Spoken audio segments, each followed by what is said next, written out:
Clash Royale's June update is just around the corner, bringing with it card evolution and level 15. However, this time around, they will be implementing the new level with a bit of a twist. It's not going to be your standard level, but rather elite. What makes it elite? We don't really know. Drew said it just sounded cooler than max level, but does it? Anyways, let's start off with the positives of elite levels. For one, it's not for gold. Now, onto the negatives. You get absolutely nothing for upgrading to the next level. No premium rewards or new content, just a standard card level. Pretty basic and underwhelming. However, it gets even worse once we analyze the specifics of elite level. For starters, each card that upgrades from level 14 to 15 requires 50,000 elite wildcards. 50,000 just for one card, and that's across the board, meaning commons, rares, epics, legendaries, and champions. I'm really surprised that they didn't separate costs based on rarities, but instead group them all together. That definitely makes balancing the economy a lot more challenging. However, since each card upgrade from 14 to 15 costs 50,000 elite wildcards, that means that maxing out one singular deck costs 400,000 elite wildcards. Not only that, but the conversion to card overlap and magic items are terrible. Let's first look at the card copy conversions. One common card is valued at 2 elite wildcards, meaning that you would need a whopping 25,000 common cards just to upgrade one card from level 14 to level 15.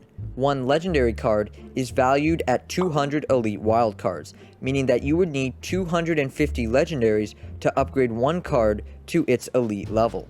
And lastly, one champion card is valued at 500 elite wildcards, meaning that you would need to accumulate 100 champion cards respectively to upgrade one card to its elite level.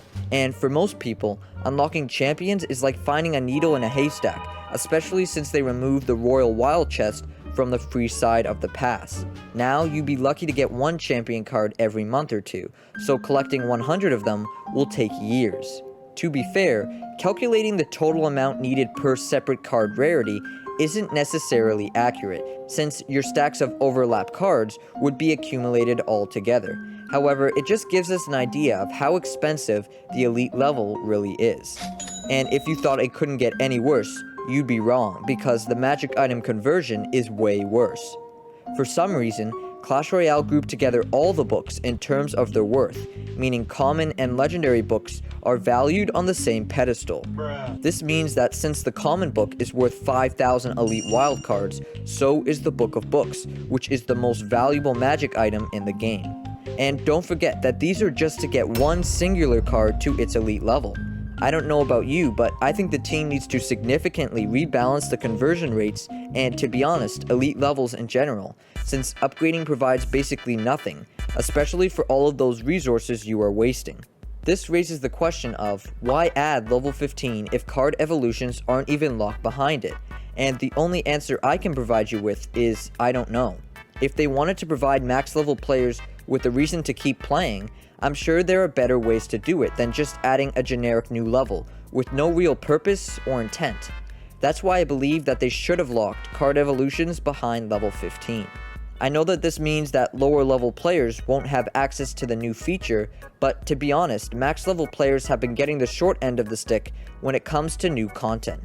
Most updates don't even benefit max players. A lot of you may feel that it's tough for free-to-play players to progress in the game, but to be fair, it's way easier than it was back then. Nowadays, you've got season tokens, magic items, and Clan Wars 2, which in itself has a lot of lucrative rewards. I don't think locking card evolution behind level 15 would have been a bad idea, especially since they recently removed champions being locked behind level 14. The same argument could be raised. What was the purpose of level 14 if champions are now arena locked? Originally, they were only available for players king level 14 and above, and now it's not. So why level 15? Is it even worth it? And to be honest, no. It's not worth wasting your resources on it, especially 50,000 elite wildcards, which are somehow equal value to 40 books of legendaries. How is that even fairly balanced in the game's economy? I have no idea. But this begs the question, would it have been better for them to just make level 15 cost gold, but make gold more readily available? It definitely would have made things a whole lot simpler. that's for sure.